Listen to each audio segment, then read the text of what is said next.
ನಡೆಸಿದ್ದಾರೆ.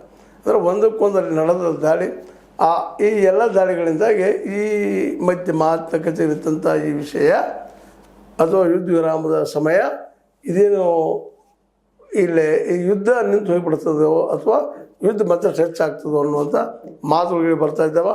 ಯಾಕಂದರೆ ಎರಡೂ ಕಡೆದವರು ತಮ್ಮ ಹಠವನ್ನು ಬಿಡ್ತಾ ಇಲ್ಲ.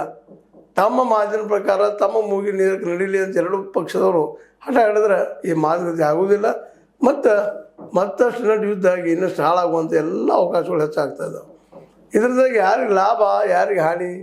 ಇವತ್ತು ಅಮೆರಿಕಗೂ ಹಾನಿ ಆಗ್ಯದ, ಇರಾನ್ಗೂ ಹಾನಿ ಆಗ್ಯದ. ಇರಾನ್ಗಳು ಹೆಚ್ಚಾಗಿರ್ಬೋದು, ಯಾಕಂದ್ರೆ ಅಮೆರಿಕ ಸಾಕಷ್ಟು ಶಸ್ತ್ರಾಸ್ತ್ರಗಳಂತಂದು ಇರಾನ್ ಮೇಲೆ ಹಾಕ್ಯದ. ಇರಾನದ ಅನೇಕ ಈ ಒಂದು ಯುರೇನಿಯಮ್ ಇದಂಥ ಪ್ರದೇಶ ಆಗಿರ್ಬೋದು, ಅಥವಾ ಬಾಂಬ್ ತಯಾರಿಕಾ ಪ್ರದೇಶ ಆಗಿರ್ಬೋದು, ಅಥವಾ ಇನ್ನುಳಿದ ಯಾವುದೇ ಪ್ರದೇಶದಲ್ಲಿ ನಾಗರಿಕ ಪ್ರದೇಶಗಳ ಸಹಿತ ಈ ಅಮೆರಿಕದಿಂದ ಮತ್ತು ಇಸ್ರೇಲ್ದಿಂದ ದಾಳಿ ನಿರಂತರವಾಗಿ ನಡೆದಕ್ಕಾಗಿ ಇವತ್ತು ಏನಪ್ಪ ಅಂದ್ರೆ ಈ ಯುದ್ಧ ನಿಲ್ತದೇನು ಅನ್ನುವಂಥದ್ದು ಮತ್ತು ದೊಡ್ಡ ಬೃಹತ್ ಪ್ರಶ್ನೆ ಆಗಿದೆ.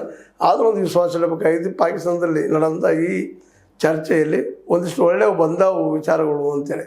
ಯಾಕಂದ್ರೆ ಪಾಕಿಸ್ತಾನ ಮೇಲೆ ಅಮೆರಿಕಕ್ಕೂ ನಂಬಿಕೆ, ಅದೇ ಕಾರಣಕ್ಕೆ ಚೈನಾಕ್ಕೂ ನಂಬಿಕೆ.